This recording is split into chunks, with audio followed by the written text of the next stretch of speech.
रंगों की बौछार करता बसंत आ गया है, चारों ओर रंगों का मेला लग गया है। नमस्कार, मैं हूं अर्निशा और डीडी राजस्थान के इस विशेष कार्यक्रम में आपका स्वागत है। हर वर्ष फाल्गुन मास की पूर्णिमा के दिन होलिका दहन किया जाता है और अगले दिन धुलंडी मनाई जाती है। इस पर्व का क्या पौराणिक, ऐतिहासिक और आध्यात्मिक महत्व है? आज के बीच बहस कार्यक्रम में इस विषय पर और ज्यादा चर्चा के लिए हमारे साथ स्टूडियो में मौजूद हैं डॉक्टर कमलेश शास्त्री जी। शास्त्री जी, आपका बहुत बहुत स्वागत है। नमस्कार। शास्त्री जी ने वैदिक संस्कृति के प्रचार प्रसार के लिए देश विदेश में विभिन्न संगोष्ठियों में भाग लिया है। चर्चा को आगे बढ़ाते हुए हम शास्त्री जी से पूछना चाहेंगे कि होली के इस पर्व की शुरुआत कैसे हुई थी? मुख्य रूप से कालरात्रि, मोहरात्रि, महारात्रि, ये 4 प्रकार की रात्रियां हैं। इन रात्रियों का विशेष संयोग है, जिसमें कालरात्रि अपनी लक्ष्मी जो आविर्भाव हुआ उसे कालरात्रि कहा जाता है। महारात्रि जहाँ शिवरात्रि को कहा जाता है, और होली का पर्व इसे दारुण रात्रि भी कहा जाता है। इन चारों ही रात्रियों में विशिष्ट रूप से हमारा जो पर्यावरण है, हमारा जो मौसम है, उसमें बदलाव आता है। उन बदलावों के मध्य में हमारे अंदर हमारे जो हार्मोन्स हैं उनमें भी चेंज जाते रहते हैं। इसी के साथ जहाँ दारुण रात्रि है, दारुण रात्रि में होलिका का मदनोत्सव भी जिसे कहते हैं, जिसे वृक्षों में भी जो है अपना परिवर्तन देखने को हमें मिलता है। इसके साथ पक्षियों की उमंग हमें देखने को मिलती है। इसी के साथ शरद जहाँ अंतिम ओर होती है और उष्णता का आगमन होता है, तो उस समय के मध्य काल को में भी जहाँ हमारे हार्मोन्स में भी परिवर्तन देखने को मिलता है। इस प्रकार हमारा वैदिक जितनी भी संस्कृति रही है वो वैज्ञानिकता को लिए हुए है, उसमें पूरा साइंटिफिक रीजन है। अतः जहाँ वैदिक काल से जहाँ सर्वप्रथम जहाँ सूर्य की उत्पत्ति हुई, क्योंकि हिरण्यगर्भ समवर्तता है, सबसे पहले हिरण्यगर्भ की उत्पत्ति हुई। हिरण्यगर्भ था जो एकदम ब्लैक होल था, काला था, कृष्ण था। उस कृष्ण में रंग जब आए तो हीलियम नाम की गैस जिसे कहेंगे अर्णव नाम का समुद्र, अर्णव नाम के समुद्र की जब आहुति सूर्य में लगी, तब वह सूर्य रश्मिवान बना, वह लौकिक बना, अलौकिक बना। अनेक प्रकार के रंग उसमें उत्पन्न हुए और अनेक प्रकार की रश्मियां उसमें उत्पन्न हुई। वहीं से जहाँ प्रकृति ने हम सर्वप्रथम वहाँ होली का उत्सव मनाया। सर्वप्रथम जो होली का उत्सव है वो सूर्य से प्रारंभ हुआ और सूर्य के रश्मियों में रंगों की उत्पत्ति हुई। वह रंगों की उत्पत्ति ही होली का है, वही होली उत्सव है। और इसी के साथ कहेंगे जहाँ वैदिक काल में यज्ञ होते थे, उन यज्ञों में भी जहाँ सोमयाग से आरंभ अपन करेंगे तो सोमयाग ही जहाँ प्रथम होली उत्सव है जी। परंतु जो सर्व प्रचलित गाथा हमने सुनी है वो है भक्त प्रहलाद और उनकी आस्था की, तो क्या उसके बारे में आप विस्तार से बताएंगे? हाँ, वो जहाँ मैं यही कहना चाहूँगा कि अब चारों युगों में होली बनती आई है। इस राजा बलि के दरबार में भी होली बनी है। हिरण्याक्ष और हिरण्यकश्यप नाम के 2 जो राक्षस थे, और उन राक्षसों में जहाँ इतना मद व्याप्त हो गया था कि उन्हें सर्वप्रथम स्वयं के अलावा ईश्वर भी नजर नहीं आता था। स्वयं ईश्वर थे, अपने आप को ईश्वर के स्वरूप से भी बड़ा मानने लगे। जब उसके सामने जब एक उन्हीं का अंश, उसी राक्षस वंश से उत्पन्न हुआ प्रहलाद अपने सत्कर्मों के प्रभाव से ईश्वर का नाम उच्चारण करने लगा, तो ये उसे बर्दाश्त नहीं हुआ।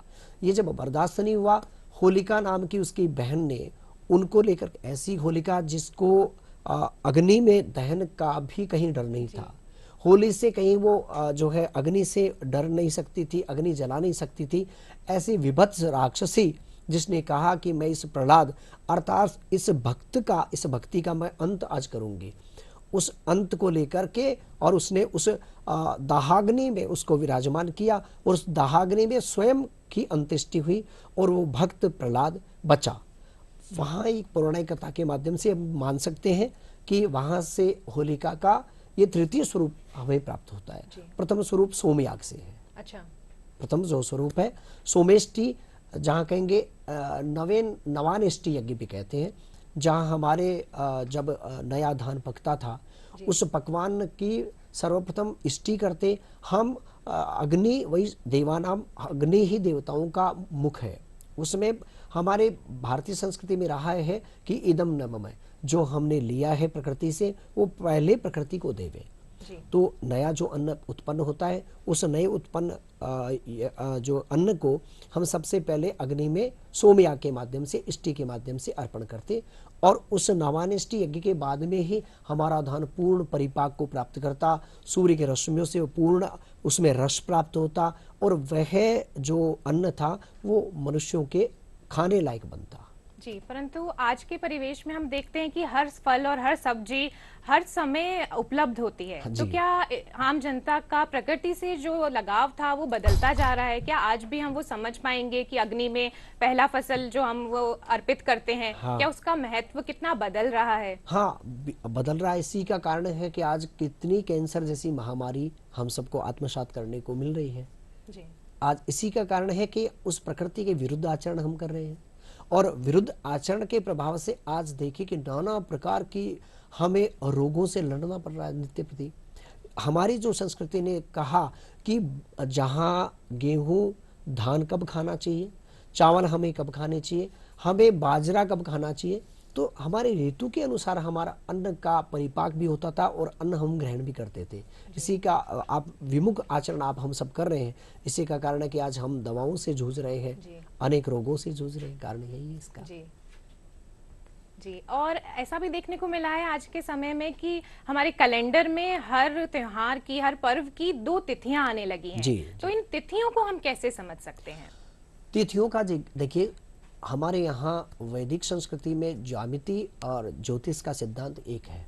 ज्योतिष का सिद्धांत का प्रथम उदाहरण आपको ये दूंगा कि आज हम हजारों वर्षों के बाद का कैलेंडर भी नहीं उपलब्ध है, उसके बावजूद आप स्वयं बता पाएंगे कि 300 वर्ष के बाद में चंद्र ग्रहण कब होना है, सूर्य ग्रहण कब होना है। तो हमारे ज्योमेट्रिकल, हमारा ज्योतिषीय सिद्धांत इतना सटीक है कि हम उस तिथि, उस वार, उस नक्षत्र के योग संयोग के प्रभाव से इतनी बज के इतनी मिनट पर हम सूर्य ग्रहण को देख पाएंगे। इसका मतलब कहीं भी हमारी तिथियों में मतभेद नहीं है। हमारा मतभेद नहीं होकर के मतांतर भेद से कहेंगे कि हमारे अनेक प्रकार के मत मतांतरों के अनेक संप्रदाय हैं। संप्रदायों की अपनी अपनी मान्यताएं हैं। सौर गणना एक ही है, मतांतर भिन्न भिन्न है। कोई जैसे उदयात तिथि को ग्रहण करता है जी। और कोई सटीक तिथि को ग्रहण करता है। अब ये मतमतांतर संप्रदाय विशेष के हैं। संप्रदाय विशेष को लेकर के ये मतभेद है। बाकी तिथि अपनी जगह है और इष्टियाँ अपनी जगह है, अपनी जगह सारे उत्सव है। बस यही है कि जैसे जन्माष्टमी है, जन्माष्टमी के दिन नक्षत्र का आगमन नहीं हुआ तो तिथि का आगमन हो गया। तिथि का आगमन हो गया तो रात्रि में वो तिथि नहीं रही। उसको लेकर मतमतांतर अपने अपने अनुयायी, जैसे जो कृष्ण संप्रदाय के मानने वाले हैं, जो निम्बार्क संप्रदाय के मानने वाले हैं, जो रामानंद संप्रदाय के मानने वाले, अपने अपने मत के अनुसार उसका विभाजन करते हैं। बाकी तिथियां वही हैं। जी, जैसा कि आपने कहा कि अलग अलग समुदाय की अपनी अपनी मान्यताएं हैं, वैसे ही रंगों के इस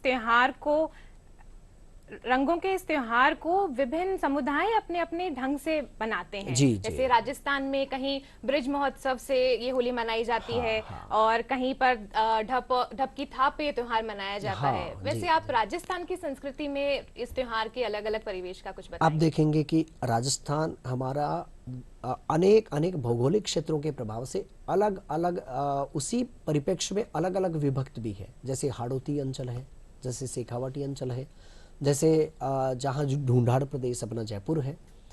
तो अलग अलग संस्कृतियों का समावेश लिए हुए हमारा लक्ष्य एक ही है कि मेल मिलाप, आपस में लोग मिले, रंगों के माध्यम से मिले, विचारों के माध्यम से मिले। लेकिन जहाँ जिस प्रकार की अभिरुचि है, जैसे शेखावाटी में आप जाएंगे तो वहाँ गींदड़ है, गींदड़ नृत्य, वहाँ चंग की थाप पे गींदड़ खेला जाता है।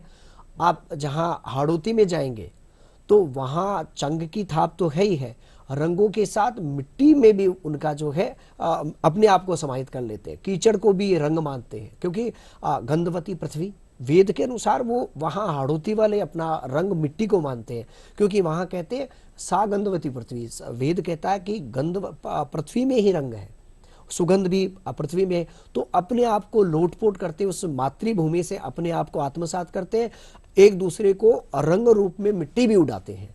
तो अपना अपना जैसा अंचल है, जैसे भाव है, उसके तदनुरूप वो अपना मनाते हैं। कोई गींदड़ गाता है, कोई होलिका के अलग अलग गीत को प्रकट करता है, तो कोई जहाँ गुलाल से भी रंग मनाता है, तो कोई जहाँ महिलाओं के गीत और नृत्यों के साथ भी अपनी होलिका मनाने का प्रारूप प्रकट करता है। जी, हमारे दर्शकों के लिए मैं आपसे ये भी पूछना चाहूंगी कि रंगों से होली कब खेलना शुरू किया, रंगों के क्या महत्व हैं हमारे जीवन में? मैं आपको कहना चाहूँगा कि रंगों का इतना महत्व है कि हमारा जीवन ही रंगमय है, क्योंकि सूर्य, चंद्र, बुध, बृहस्पति, राहु, केतु, ये नवग्रह है, 9 प्लैनेट्स है हमारे इस ब्रह्मांड में। और यत पिंडे तत् ब्रह्मांडे, ये जो पिंड बना है हमारा शरीर, ये ब्रह्मांड के जितने तत्व है उन सारे एलिमेंट्स से ही तत्व ये शरीर बनता है। जहाँ सूर्य आत्मा जगतस्तुखस्य, सूर्य हमारी आत्मा है। सूर्य में अनेक प्रकार की विधाएं हैं, अनेक प्रकार की ऊर्जाएं हैं, अनेक प्रकार की रश्मियां हैं, और उनमें अनेक प्रकार के रंग भी है। जहाँ उन रंगों का राजा यदि कोई है तो सूर्य है। सूर्य रंगों का राजा है, पर तदनुरूप उनके आचरण के अनुसार उन रंगों का विभक्त करने का भाव भी, जैसे शनि पुत्र है सूर्य का, और सूर्य पुत्र शनि को रंग दिया गया जहाँ मादकता को लिए हुए कृष्ण वर्ण का, नील वर्ण का, वह नील वर्ण का शनि उसका द्योतक है। बृहस्पति पीत वर्ण को धारण किए हुए हैं, तो बुद्धिमत्ता को देने वाला यदि कोई रंग है तो पीत वर्ण है। हमारे यहाँ सहस्त्र कमल का रंग भी जहाँ पीत है। हमारे ब्रह्मांड स्वरूप ये जो मस्तिष्क है, मस्तिष्क के अंदर जो व्याप्त हमारा ब्रह्म तत्व है वो भी पीत कमल पे है। पीत हमारा बुद्धि तत्व है, और हमारी आक्रामकता जो है शनि है। शनि हमारा नील वर्ण है, जिसे क्रोध कहेंगे। क्रोध का देवता शनि है। शनि हमें शत्रुओं से बचाता है, शत्रुओं से निर्भय बनाता है शनि। इस प्रकार जहाँ हमें चंद्रमा मन का प्रतीक है, और मन का रंग श्वेत माना गया है, जल का रंग भी श्वेत है, और ठंडक प्रदान करने वाला यदि कोई प्लैनेट्स है तो वो है चंद्र। चंद्र को यदि अनुकूल बनाना है तो श्वेत वस्त्र हम धारण करते हैं। यदि बृहस्पति को अनुकूल बनाना है तो हम पीत वर्ण का वस्त्र धारण करते हैं, जैसे पुखराज धारण करते हैं, जैसे मून स्टोन प्लैनेट्स जो पर्ल है मोती धारण करते हैं। शनि के लिए हम नील वर्ण का या कृष्ण वर्ण का नीलम धारण करते हैं। तो रंग तो हमारे जीवन में आदिकाल से चले आ रहे हैं जी। रंग ही हमारा जीवन है। आपने बहुत सुंदर रंगों का व्याख्यान बताया, पर आज के समय में हम देख रहे हैं कि पक्के रंग से खेलने लगे हैं, केमिकल्स वाले रंग हैं, तो उसके बारे में आप नहीं, वो तो देखिए, रासायनिक क्रियाएं जब हमारे शरीर के साथ होगी तो हम उल्टे मदनोत्सव में नहीं जा करके, और हम तो रोगोत्सव को मना रहे हैं, रोग की ओर जाएंगे। यदि हम मदनोत्सव में मनाने का प्रयास करेंगे तो मन में ही रंग है हमारे, और मन के उमंग, मन के भाव, एक दूसरे को गले लगाएं, एक दूसरे के साथ प्रेम करें, एक दूसरे के जातिगत भेदभावों को मिटाएं, वैमनस्यता से हम दूर चले जाएं, यही रंगोत्सव है। यदि हम केमिकल से होली मनाएंगे तो निश्चित रूप से हम हॉस्पिटल में ही पहुंचेंगे जी। तो इसलिए मेरा तो कहना यही है कि रंगोत्सव मनाने का जो हमारा वैदिक रीति से हमारे जो पुष्पों की जो पुष्पों से गुलाल बनती है, भिन्न भिन्न पुष्पों से रंगों का निर्माण किया जाता है, उन रंगों से हम होली मनावे तो सबके लिए जहाँ सुखकारी भी होगी। जी जी सर, ये तो है ही कि आज के हमारे परिवेश में सब कुछ रेडी टू यूज मिलता है जी। जैसे कि पर ऐसा अब देखा गया है कि गोकास्ट बनाने लगे हैं कुछ लोग, तो ये गोकास्ट की जागरूकता के लिए आप क्या कहना चाहेंगे? गोकास्ट के लिए इसलिए कि यदि पर्यावरण की शुद्धि चाहिए, यदि हमारे जहाँ ब्रह्मांड के शुद्धिकरण के साथ साथ ओजोन परत की यदि सिलाई करनी है, तो सारे विश्व ने ये प्रयास किया कि जो हमारे जो ब्रह्मांड में जो छिद्र हो चुके हैं ओजोन परत में, उस ओजोन परत की सिलाई का यदि कोई साधन है तो भारत के पास है।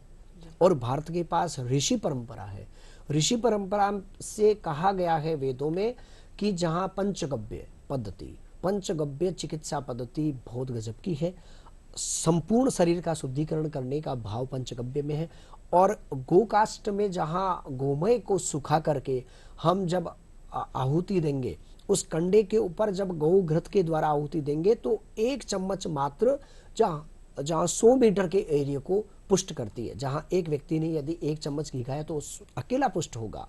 वही घृत यदि हम जोत के माध्यम से, हवन के माध्यम से यदि उस गोकाष्ट पे डालेंगे तो वो हमारी उस ओजोन परत की सिलाई करेगी। इसके अलावा मनुष्यों के स्वास्थ्य को भी सुधारेगी। हम देखते हैं कि एक अंगिरे पे यदि हम मिर्च का हवन करेंगे तो 1000 व्यक्ति उससे प्रदूषित होंगे और 1000 व्यक्तियों को एलर्जी होगी, उसका प्रत्यक्ष उदाहरण है। और वही एक चम्मच, जब मिर्च 1000 व्यक्तियों को प्रदूषित कर सकती है तो क्या एक चम्मच वातावरण को शुद्ध नहीं कर सकती? परंतु महिषी जैसा, जहाँ भैंस का भी लोग कह सकते हैं साहब, भैंस जो हमारी है, अन्य जो पशु हैं उनका भी जो है मल आप इसके रूप में काम में ले सकते हो, लेकिन ऐसा नहीं है। जहाँ इसका रिसर्च किया गया, जहाँ गाय के घी में स्वर्ण की मात्राएं पाई जाती है, गाय के कंडे में अनेक प्रकार के दूषित जो कीटाणु हैं उनको नष्ट करने की शक्ति है। इसलिए गोकास्ट का जितना ज़्यादा प्रचलन होगा, गोकास्ट का जितना हम जो है यूज़ करेंगे, उतना ही ज़्यादा हमारा पर्यावरण शुद्ध होगा। जी जी, पहले देखा जाता था कि जो ये आप गोकास्ट बता रहे हैं, ये भी घरों में बनाते थे, महिलाएं बनाती थी। हाँ। कैसे ये परंपराएं बदल गई हैं? आज सबसे पहले तो पशुपालन ही नहीं हो रहा है। जी पशु शहरीकरण हो रहा है। ग्रामीण क्षेत्र से हम पलायन की ओर जा रहे हैं, शहरीकरण में हो रहा है। तो शहर में आज रोजगार के लिए व्यक्ति गांव छोड़ करके शहर में आ रहा है। तो यदि मैं तो इस होली के महापर्व पर, जहाँ भारतीय सरकार को, मैं शासन को भी कहना चाहूँगा कि गाँव का विकास करें। गांव हमारी संस्कृति है और गांव ही हमारे पर्व है। यदि गाँव को नहीं रोका गया, पलायन को नहीं रोका गया, तो एक दिन हमारी संस्कृति नष्ट हो जाएगी। जैसे पशुपालन क्या शहर में किया जा सकता है? अवैध है। तो पशुपालन ही रुक जाएगा, गोपालन ही रुक जाएगा, तो हमारा पर्यावरण शुद्ध हो भी नहीं पाएगा जी। तो इसलिए मैं तो कहूँगा कि गाँव को पुष्ट करें, गाँव में रोजगार दें। और इस होली के महोत्सव में, जहाँ गाँव के रंगों का उत्सव आप देखने जाएंगे, तो कहीं शहर में उससे कहीं भिन्न मिलेगा, उसका एक आनंद ही अलग महसूस करेंगे। जी जी। और आप आगे आने वाली पीढ़ी को किस तरह इस पारंपरिक त्योहार के लिए प्रोत्साहित कर सकते हैं? मैं यही कहूँगा कि हमारे संस्कृति से जुड़े, हमारे संस्कारों से जुड़े, हमारे प्रत्येक महीने में प्रत्येक पर्व को महसूस करें। हमारा जीवन दुखी जीवन को लेकर के नहीं, हम नित्य प्रति दीपोत्सव मनाने वाले लोग हैं, नित्य प्रति आनंद में रहने वाले लोग हैं।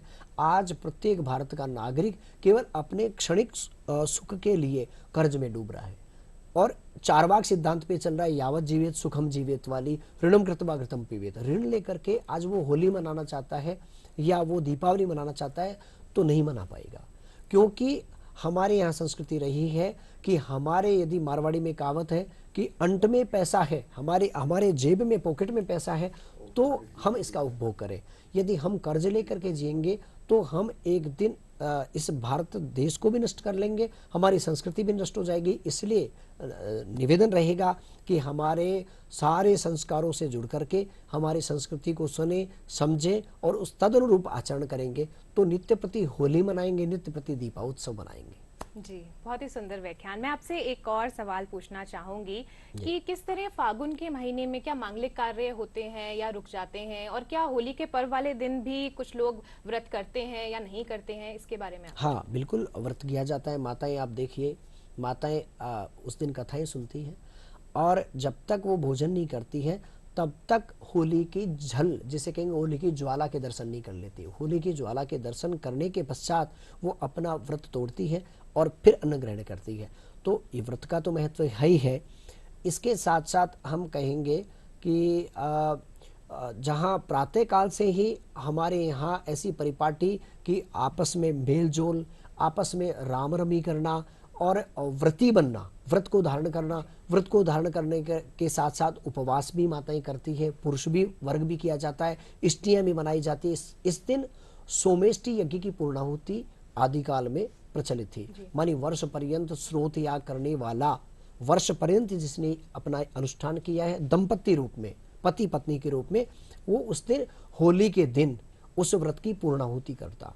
और उसकी पूर्णाहुति के पश्चात तमाम जो लोग होते, जहाँ हजारों हजारों की संख्या में सनातनी जो लोग हैं, उस यज्ञ की पूर्णाहुति के स्वरूप में जहाँ चंग, मृदंग, ढोल, नगाड़े इत्यादि बजाते। और चूंकि वो व्रती है और उसका व्रत का पारणा दूसरे दिन, दुलंडी के दिन, सब एक साथ मिलकर के, एक साथ प्रसाद पा करके, एक साथ एक दूसरे को मिठाई खिला करके उसका सोमयाग की इष्टि को पूर्ण करते। जी, आपने मिठाई की बात करी है, तो क्या आप कुछ बताएंगे होली के टाइम किस किस तरह की मिठाइयाँ बनती हैं और क्या बदल रही हैं? ट्रेडिशनल जो मिठाई है वो पकवान का महत्व है। जो नया जो अन्न आया था, उस नए अन्न के परिपाक के रूप में उस अन्न को ला करके घर में उसको रखा जाता है और उस परिपाक किए हुए अन्न के द्वारा भिन्न भिन्न प्रकार की मिठाई बनाई जाती है।